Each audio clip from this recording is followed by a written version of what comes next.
last few months have been tough. My wife, Catherine, had an affair with a colleague, and it seemed like everyone in the world knew about it, yet no one had the courage to say anything. I was as guilty as everyone else. For some strange reason, I hoped it would just end and everything would go back to normal. Of course, that was a fantasy, because things would never be the same. We had been married for 19 years and had 3 children. Rob, our oldest, was 18. Catherine was pregnant when we got married. A year later, Donna was born, and the following year, Darcy arrived, after which I had a vasectomy. They were good kids, and until recently, we never had any issues with them. Needless to say, the problems with the children were caused by their mother's extracurricular activities. For the past 3 years, Catherine had been working in the claims department of a major insurance company. When she started working overtime several evenings a week, the kids and I quickly noticed. She got a new hairstyle and joined a gym. Her wardrobe became more revealing, which didn't sit well with me. Donna and Darcy saw her having lunch with her department head at a fancy restaurant, but she never mentioned it. In desperation, I decided to follow her like a lovesick puppy. Her trips to motels with her lover were frequent and brazen. Although I didn't see the point, I still recorded the times and dates of several of their meetings. As the affair dragged on, the family began to fall apart. All of this happened without any real discussions. The children were angry with their mother for her betrayal. They were also angry with me for not confronting her and trying to hold the family together. I was too blind to realize that it was a hopeless situation. The family only came together at dinner, but even then, it was a tense ordeal. There was hardly any conversation, and as soon as each child finished eating, they quietly disappeared, usually leaving the house until bedtime. John, I can't put up with the kids' attitude for much longer. If you don't do something to straighten them out, I will. I'll take care of it. You've been saying that for a month now. I don't understand what's gotten into them. Why have they suddenly started acting like little rebels? If you have a solution, see if you can get some answers too. Oh, that wouldn't be a problem. The problem would be how to fix everything. I think now we'll figure it all out. Are you going to clue me in? Or is this some big secret? No secret. Tomorrow, I'm going back to my parents' place. Catherine wasn't happy about this news. She stopped clearing the table and sat back down with a heavy, determined thud. What the hell are you talking about, John? You can't commute to work from Frackville, and I can't take care of this place and the kids on my own. How is that going to solve anything? Actually, Catherine, you won't need to worry about taking care of the kids. They're coming with me. I didn't expect the frown and pressed lips in response, but it didn't surprise me either. Leaning her elbows on the table, my loving wife leaned forward and looked me in the eyes. You are not taking my kids out of this house. Not in a million years. What makes you think you can get away with such nonsense? They will come with me. Catherine sighed in frustration, stood up, and resumed clearing the table. She muttered something under her breath, but I couldn't make it out. After throwing the last of the dishes into the sink, she turned around. Why? Why is this happening? The best guess I have is that they're tired of being embarrassed. What on earth are you talking about? Mainly, it's about your affair with Brian Masterson. You've been so blatant about your infidelity that the entire family knows. You've shown no respect for your children or me. What? Are you going to deny it? Are you going to tell me that you're not spending several days a week in different motels? Are you going to say that I don't understand what's going on? I decided that I no longer wanted to continue the conversation. It would have been easiest to throw it all in her face, but I didn't have the heart. I pushed back my chair and left the room. Catherine stood by the sink, her hand on her hip. I noticed the defiant look on her face, as if she was daring me to bring up her infidelity. It felt like she had been teasing me all this time, just so she could have a reason to stop feeling guilty. This was a lecture I wasn't willing to sit through tonight. I had no desire to hear that I had pushed her to seek comfort elsewhere because I was a mediocre husband and a poor lover. Sure, I could have called her out for being unfaithful, but ultimately, the blame would have landed on me. I knew Catherine, and I knew she had everything she planned to say already prepared. My best option was not to engage at all. And what about your job? I'm quitting. I heard her shout my name as I walked out the door. I had no idea where the kids were. All their clothes and personal belongings were packed in Rob's Subaru. The van had over 100,000 kilometers on it, but I figured it had another 100,000 left. All my clothes and important documents were in the trunk of my Jeep. Catherine hadn't noticed any of this when she got home. We had all agreed that we could come back for anything we didn't manage to take during the first trip. I was certain Catherine was inspecting the house as I drove away. There was no turning back now. I decided I should call Donna. Donna always seemed to have everything under control. Rob was the oldest and the man of the house, but he didn't mind letting Donna take charge of most things. "Donna, it's Dad. Are you still at home?" "No, I'm heading to a motel. I should have told your mother what's happening, but I didn't explain why. I think it's best if you guys find somewhere else to stay for the night. Can you get in touch with Rob?" "No problem. Darcy and I are planning to stay with Betsy Cooper. I'm not sure if Rob has any plans, but I think I can reach him." "Good. Let's meet at the Waffle House on Lancaster Pike tomorrow at 6 in the morning. From there, we'll head to Frackville." "Dad, was Mom furious?" "I think so. I'll tell you all about it tomorrow." "Oh, after you talk to Rob, it might be a good idea to turn off your phone." After checking in at the Desca Motel, I turned off my cell phone. I had just finished showering when there was a knock on the door. I opened it, expecting an angry Catherine, but instead, I was greeted by a smiling Rob. There weren't too many motels in town. By 7 the next morning, we were already on our way to the coal regions. Catherine and I never got the chance to discuss my job situation. It didn't matter much since I was now unemployed.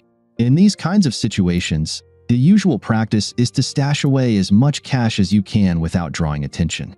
If I had filed for divorce, I would have had to go through the process of declaring assets and equitable distribution. I decided to forget about all that. Nobody likes seeing their credit score climb, but in the circumstances, it seemed like a good idea. If I wasn't working, the kids could qualify for a lot of grants and other financial aid when it was time for college. I would make sure they got everything they needed, though it might not have been entirely fair. Living with my parents would also help cover many of the usual expenses. I was almost certain that Catherine wouldn't wait long before filing for divorce. I would likely agree to anything she demanded just to end the marriage. There wasn't much she could get since I didn't have a job, and the kids wouldn't go with her even if they were told to. All I could do now was sit back and wait. I had a basket of lemons, and I was going to make lemonade. It was great to be back in my hometown. The last time I lived there was right before leaving for college. After graduation, the nearest place I could find a decent job was Reading. Catherine was originally from Baltimore, so she didn't mind being just a few hours' drive from home. We got married shortly before I started my final semester at the University of Pennsylvania. Catherine never finished her degree due to the pregnancy. She never had any desire to return to school. I think she went to college just to escape her parents and find a husband. Either way, I had won the marriage lottery. My reward was 3 wonderful kids and a wife who turned out to be difficult. Sure, I had regrets, but I wasn't the kind of person who lived in the past. Little did I know that my past would catch up with me so quickly. Since I had many old friends in the area, finding temporary work wasn't that hard. I was saving as much money as possible so Catherine couldn't get her hands on it. Things would be tough until she finally pushed through the divorce, if she ever did. All 3 kids pitched in without needing an invitation. Given the circumstances, I think they felt obligated. I didn't leave Catherine because they wanted me to, but it seemed that's what they thought. My parents reluctantly accepted money from us, though I didn't think they really needed it. They just didn't want me to feel like a burden. Catherine called 2 weeks later and asked if I was planning to keep paying the mortgage. I told her I wasn't. 2 weeks after that, she called again to inform me that her car insurance needed to be renewed. I gave her the same answer. Catherine tried to bring up her affair. She attempted to sound apologetic and sincere, but it didn't work. I listened patiently as she explained how her friendship with Masterson developed and eventually turned into a full-blown relationship. She assured me it was purely physical and nothing more. After a few minutes, she realized how absurd it all sounded and stopped mid-sentence. I didn't respond. "I'm sorry, John. I have no excuse for what I did. I sincerely regret it." After that, she stopped calling. I think my wife eventually realized that the marriage couldn't be saved and filed for divorce. She faced mortgage payments, car payments, and all the utility bills. Of course, I was obligated to pay those, but I felt that since thousands of other hopeless fathers avoided such things, I could too. For the moment, it was worth the risk. I signed the papers and the power of attorney for the sale of the house as soon as I received them. Now it was just a matter of time. Catherine didn't ask for anything other than the house. After covering expenses and fees, she wouldn't have much left. Rob was gathering all his paperwork for college. We had to stay in-state to afford tuition. Most grants would be hard to get because I'd have to provide a copy of last year's income tax return. I managed to explain my current employment situation and convinced some of them to waive the income requirement. Unfortunately, Rob had other, more pressing issues. My past was coming back to haunt me, and he was caught in the middle. "Dad, I've got a little problem. I assume you think I can help." A few weeks ago, I met this girl and I really like her. At least the conversation started on a high note. In high school, Rob had dated a few girls, but he'd never shown serious interest in any of them. It was nice to hear him acknowledge that he might be looking for something long-term. I'm guessing this isn't about the birds and the bees. No, I think I've got that part handled. I met her mom for the first time, and as soon as I introduced myself, she got upset. After I left, she told Shannon that she couldn't see me anymore. She's never done this with any of her previous boyfriends. Her mom didn't give her any further explanation. Shannon was a little mad at her mom, and eventually, she agreed to back down, but only if you talk to her. Let me get this straight. This girl's mom will let you two keep seeing each other, but only if she talks to me first? Basically, yeah. Shannon said she's never done anything like this before. I think I can find the time. You set it up and let me know where and when. Rob left the room with a big smile, and I sat there wondering why this woman felt the need to meet me before approving their relationship. That evening, Rob drove us to Shannon's house. It was an old place, located just off the main street. The house was in serious need of paint, and the tiled walkway should have been leveled years ago. Shannon was waiting for us at the front door, and she anxiously opened it as we approached. "Hi, I'm Shannon." She was cheerful and sweet. I understood why Rob liked her. "We really appreciate this, Mr. Ritchell. Sorry we had to invite you over like this, but my mom insisted. I hope you don't mind." "Don't worry about it. I'm sure we can sort everything out quickly." "Mom, Mr. Ritchell is here." My heart skipped a beat as my old high school and college love, Abigail Connor, walked into the room. "Hello, John." "Hi, Abby." The words slipped out automatically. An awkward silence filled the room, quickly broken by Rob. "You two know each other?" She didn't take her eyes off me. "Your father and I went to school together." Shannon seemed pleased with this new development. "Well, that should make everything easier, right? I have fresh coffee ready. I think we'll be more comfortable in the kitchen." I obediently followed her to the back of the house. As I went to sit down, she turned to the kids. "You two should wait in the living room. Turn on the TV and don't cause any trouble. I'll call you in a few minutes." Abby went to make coffee, and I drifted into memories. It was the fall semester of our senior year at the University of Pennsylvania. Abby and I had a fight because I didn't want to go home for Thanksgiving break. She left without me. While she was away, I had a bit too much fun, got drunk, and was arrested for public disturbance. My parents were upset, and Abby refused to speak to me when she got back. She was still angry when the semester ended, and she went home for Christmas alone. I wasn't on good terms with my mom and dad, so I stayed on campus for the holidays. That's when the bad news came. It was between Christmas and New Year's when Catherine approached me. According to her, during one of my drunken nights in the dorms, we had been intimate, and now she was pregnant.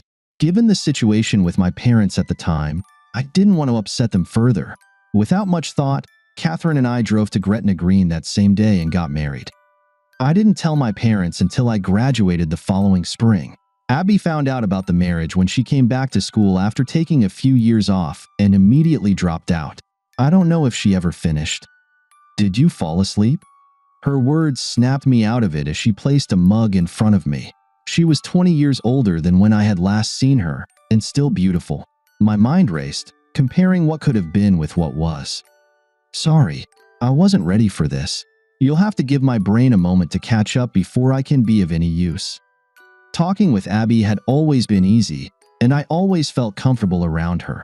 I couldn't even remember what we had argued about before we parted ways.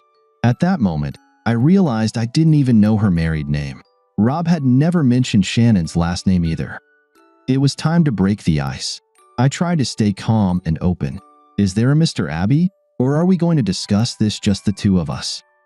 She didn't smile at my weak attempt at humor. That's why I asked you to come here. I'm not looking for anything, but I hope we can avoid a problem. What do you mean, you're not looking for anything? John, I've never been married. I tried dating a few guys, but it never worked out.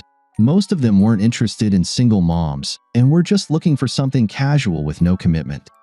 I still don't understand. Damn it, John. You're Shannon's father. There, I said it.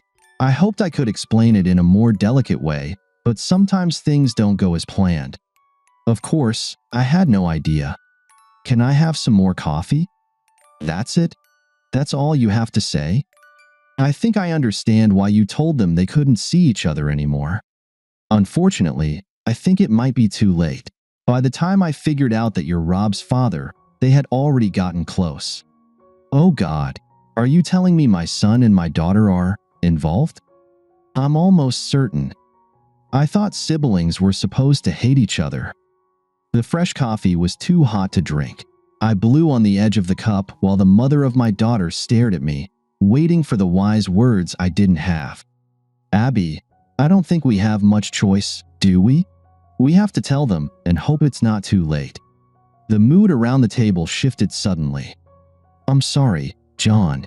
I should have told you, but I just couldn't bring myself to do it. You had just gotten married, and I didn't want to ruin everything. And instead, you decided to complicate your own life? I have a beautiful, smart daughter. I didn't ruin my life. I just had to make some adjustments. I finished my coffee and leaned back in my chair. By the way, John, I don't mean to pry, but where's Catherine? I'm afraid we've grown apart. I always thought that was the appropriate phrase, though I never imagined I'd have the chance to use it. Oh, I'm sorry, I asked. We sat in silence for a few moments. John, do you want to tell them yourself, or should I? You tell them, and I'll back you up as much as I can.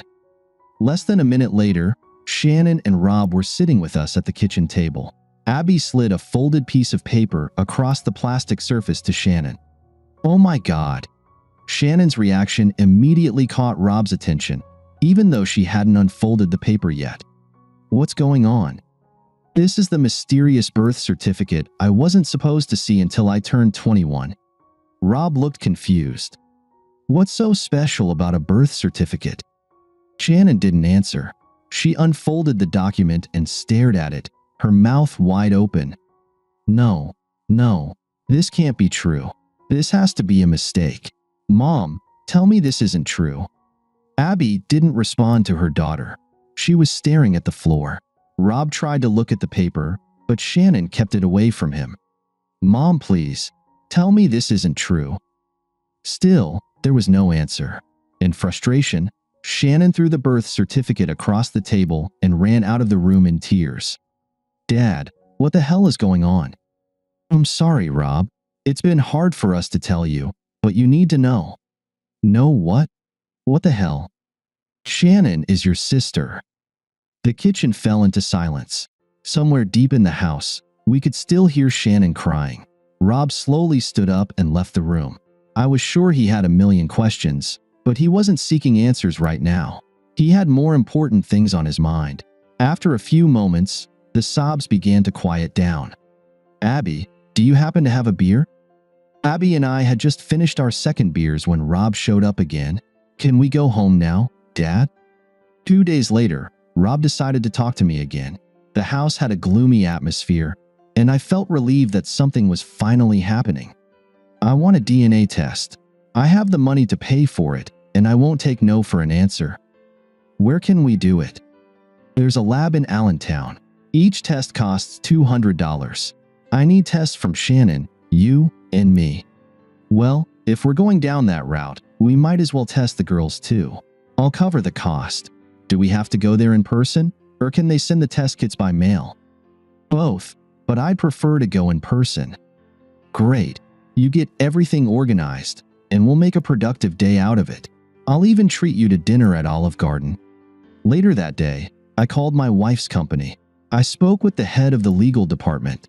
He didn't care about my family situation and told me so right away, but he was very interested in how Brian Masterson had been paying for the motel rooms he was using.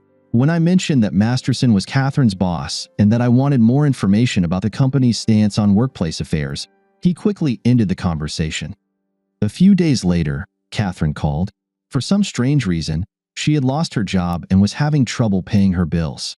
She seemed upset when I told her I hadn't been able to find work and was living off my parents' support. She wanted me to give her enough money to move back to Baltimore. She had put the house up for sale, but things weren't going well.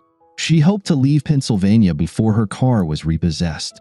She tried to explain her affair with Masterson again, but quickly gave up when I didn't respond. Although she didn't mention it, I knew that Brian Masterson had also been fired. She never understood what had happened. 2 days later, everything changed.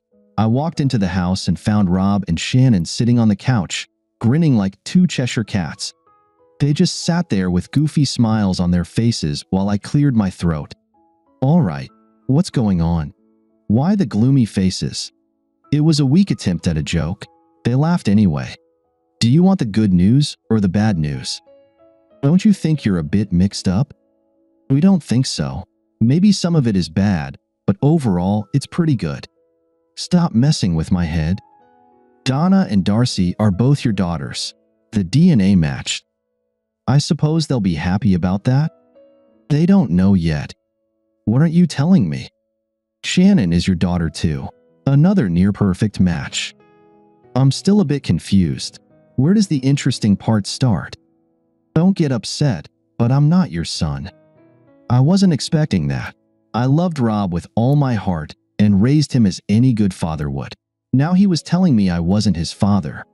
I need another beer. The smiles faded from Rob and Shannon's faces. Things suddenly got a bit more serious and less carefree. I came back with a new bottle and dropped into my chair. Dad, this doesn't change anything between us. You're still my father, no matter what the DNA test says.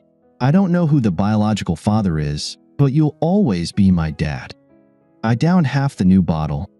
I don't know whether to be happy or sad. I don't know if this is good news or bad news. I don't know what to do. I just don't know what to do. My newly discovered daughter and my former son just sat on the couch, saying nothing. Have you told your mother yet, Shannon? No. Why don't you two go over and share the news with her? I have a lot to think about. Mom and Dad were in the kitchen, trying to stay out of the situation. They had always been kind. John, if there's anything we can do, please let us know. We won't give advice, but we'll be happy to help in any other way. Dad had always been there for me. I wanted to do the same for Rob. Abby found me a few hours later at the Circle Bar. I don't know how she knew I was there, and I don't remember how I got drunk. Looking back, I don't even understand why I drank that much. Things weren't all that bad. Everything just felt mixed up.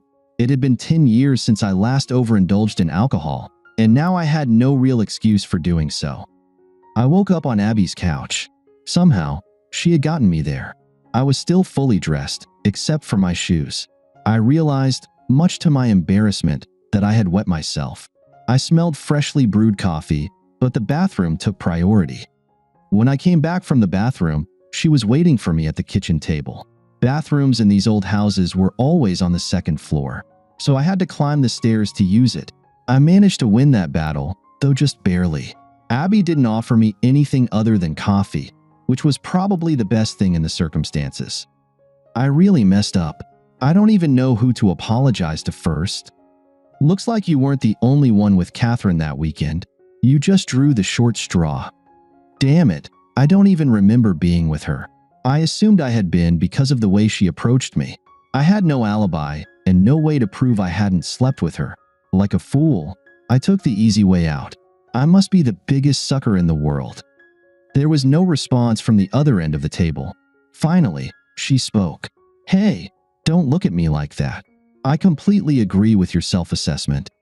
I don't know what to do. I thought the divorce was already underway. It is, but I feel like I should be doing something else. I think you should start by taking a shower and shaving. I was in pretty bad shape, and I felt awful. Could you give me a ride home? For the next few days, Rob was in a cheerful mood. The girls seemed content with their situation, at least genetically, though they were still unhappy with their mother, whom they felt they were tied to. My mom and dad supported me as much as they could without sticking their noses where they didn't belong, and that was greatly appreciated. Rob was the first to decide we needed to take more action. Dad, I want to make lemonade. What are you talking about? Remember how you always said, if life gives you lemons, make lemonade? I nodded in agreement. Well, we've got a whole bunch of lemons. Let's get started. How proud can a father be? She needs to know, Dad. Mom has to know who might be my real father. It was at a fraternity, right? That means one of your brothers is my biological father, and he let you take the blame. Is there any way to get her to give you a few names? Wow, you're implying it's more than one name. You don't seem to think highly of your mother. Not after what she did to you back then and what she's doing now. She was unfaithful then and still is. How on earth did you stay with her all these years? I ignored the last question. I have an idea. I don't know if it'll work, but it's worth a try. Later that day, I called my loving wife. I tried to organize my thoughts about what I wanted to say, but I was worried I'd lose track and mess it up in the end. John, what can I do for you? I wasn't expecting your call. From the tone of her voice, I feared she might interpret the call as a reconciliation attempt. I was determined to be very careful not to give her the wrong impression. I was thinking about our last conversation. You mentioned something about wanting to move in with your sister. Are you still considering that? Yes. Have you thought of a way to help me? If you did, I'd be grateful. I can give you $2,000 to help you get started, but I need something in return. All right, that would really help. What do you need? I'm guessing you don't know that I had DNA tests done for all the kids? Oh no. Her muted exclamation made it clear she hadn't known about the tests. I'm sorry, John. I was hoping that would never come up. It seemed like you and Rob were doing so well. I found it interesting that she mentioned Rob and not Darcy or Donna. What about the girls? I don't understand what you mean, John. What do the girls have to do with this? Doesn't their DNA test concern you? No, why would I be concerned? Her response seemed sincere, and I decided not to push the topic further. I would like to know the name or names of the men who might be Rob's father.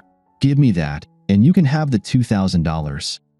The pause on the other end of the line was much longer than I expected. Catherine, whoever this guy was, he didn't think enough of you to make you an honest woman. Why do you feel you owe him any secrecy? He used you and left you for me to deal with. I'm the one who deserves to know, not him. All right.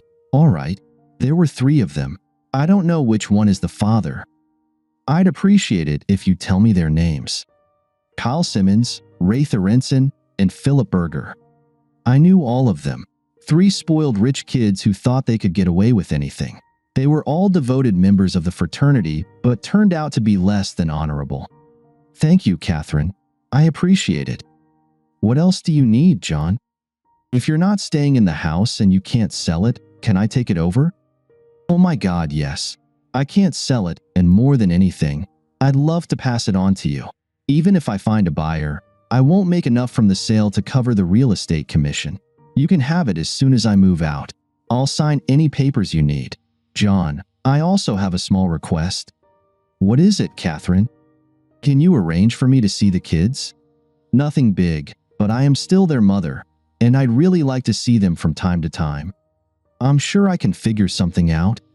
2 days later, Catherine got her $2,000, and I took ownership of the house and the mortgage.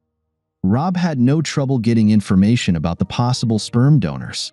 Getting DNA data was a bit more difficult, but not impossible. Ray Thorenson was a middle school teacher in Altoona. All public employees are required to have their DNA data on file. These records weren't available to the general public, but Rob had no trouble finding a way to get what he needed. Raith Aronson wasn't Rob's father. Philip Berger was an employee of the Ohio prison system. Apparently, Phil had a fondness for younger girls the state felt shouldn't be involved with men old enough to be their fathers. It's not for me to judge, but I was glad to know where Philip was. Of course, people like Philip are always in the database. I don't know how Rob accessed it, but it turned out that Phil wasn't Rob's father either. If Catherine had been honest with me, that meant Kyle Simmons must have been the one. The search continued. Seymour Schlamp and I went to high school together. He attended Dickerson and earned a law degree when I went to Penn State. Seymour and law were not a match made in heaven. He wasn't the sharpest tool in the shed. In fact, he was a bit sloppy, to put it mildly. However, he was the perfect candidate for our project. Using the Nittany Lions alumni news and fraternity websites, we tracked down Lieutenant Colonel Simmons at Andrews Air Force Base in Maryland. Kyle had been a big deal in college and seemed to have made a career out of it. Abby had a cousin in the Pennsylvania National Guard who was able to get Kyle's DNA data. We had a match. Houston, we are ready for liftoff. Catherine moved out of the house by the end of the week. Instead of catching up on the overdue mortgage payments, I simply refinanced the whole thing, removing Catherine's name from all the documents. I moved back into the house, but the kids wanted to stay in Frackville until the end of the school year. Rob wanted to stay close to Shannon. I suppose I wanted to be close to Abby, but there was still a lot of work to be done. I was surprised by the poor job done by Catherine's lawyer. It would have been easy for him to figure out that I hadn't quit my job, but had simply taken a leave of absence. It turned out he never checked. I got the impression he had used a template divorce form he downloaded from the internet. There were still a few months until the final decision, but I didn't expect any issues. The worst part about going back to work was Rob losing his college scholarship. The good part was that I could pay for his education or get a loan. Abby worked in an office that handled billing for doctors. It was a 9-to-5 job, 5 days a week. I started spending all my weekends in Frackville. Rob and Shannon got along well, but there was one small hitch. Shannon spent a lot of time with Darcy and Donna. Mostly, it was shopping trips, but Rob wasn't thrilled about having to share her with others. Abby and I found it amusing, in a good way. For some reason, Abby and I acted more like friends than former lovers. It seemed neither of us was ready to take the first step toward any kind of intimacy. Seymour flooded the court system with as many documents as he could think of. He worked on the shotgun theory, believing that if he filed enough claims against Simmons, one or two might stick. He also hoped that at least one of them would settle partially, so he could claim some of his fees. I hadn't paid him a cent, but he didn't seem to mind as long as he had a stake in it. I didn't want any lawsuits, but it would be nice if we could cover Rob's college tuition. It would make things easier when the girls started school. Things between Rob and me stayed the same. The DNA issue didn't seem to bother either of us. Rob was just happy that he wasn't Shannon's brother. I was glad to be her father, though I wished I could have spent more time with her while she was growing up. She was caught in the middle of all this, but she didn't seem too upset about it. Life started to settle down. I cleaned up the house, but I hated living alone. Rob and Shannon had graduated from high school and were both working. In 2 months, Rob was set to enroll in a state college. Shannon was planning to start a 2-year program in medical administration at the local Reading Area Community College. Catherine called from Baltimore. Her relationship with her parents wasn't going well. She was still living with her sister and couldn't afford her own place. She had trouble finding a job due to poor references from her last employer. She regretted everything and wished she could turn back time. She hoped I could forgive her. While forgiveness for me was out of the question, she was glad to hear that the girls were planning a trip to Baltimore to visit her. The conversation ended on a positive note. By the end of the summer, my life started to come together. The divorce was final and required no further conditions. Kyle Simmons admitted to being Rob's father on the advice of his lawyer. Instead of a financial settlement, it was agreed that Kyle would cover all of Rob's college expenses for 4 years. In the end, Kyle also paid Seymour's fee. To make matters worse for old Kyle, his wife filed for divorce, which entitled her to 49% of Kyle's upcoming pension. Using simple math, Kyle's wife figured out that Rob had been conceived just 4 weeks before their wedding. Combined with a few other poor decisions over the years, this was the last straw. The nicest surprise was Abby showing up at my house. It was too late for dinner, but perfect timing for a bottle of wine. She had nothing to say until we settled in comfortably. "John, I need a favor." I liked how she started the conversation because I felt indebted to her and wanted to do something for her. Shannon is starting classes in a few weeks, and I'm not thrilled about her driving to work, especially in the winter, through the mountains. I wanted to ask if it would be too much trouble for her to stay here with you. Of course. The girls are coming back, and I think they'll all get along just fine. There's one more thing. Shannon and I have never been apart before, and I'm hesitant to leave her alone. She won't be alone. I'll be here, and so will the girls. From the look of frustration on her face, I realized I'd said something wrong. "Sorry, Abby. I think that was the wrong response. I can see you expected something else. Can you help me out here?" "I swear, John Ritchell, you're the most clueless man I know. I'm not letting you off the hook this time. I'll sit here until you figure it out. Now, pour me some more wine." It took me only 5 seconds to realize what was happening. Before I even finished pouring the wine, I was smiling from ear to ear. Well, everything worked out just as it should have. Rob is thriving at Penn State and comes home whenever he can. Shannon has great grades and will finish school 6 months early. Donna was accepted into James Madison University in Virginia with a good scholarship. Darcy is still undecided about college. Abby, now Mrs. Ritchell, runs a small medical practice that serves 3 counties. She hopes Shannon will be ready to take over when the baby arrives. We make a lot of lemonade. As a famous English writer always says, life goes on. Thank you for listening until the end.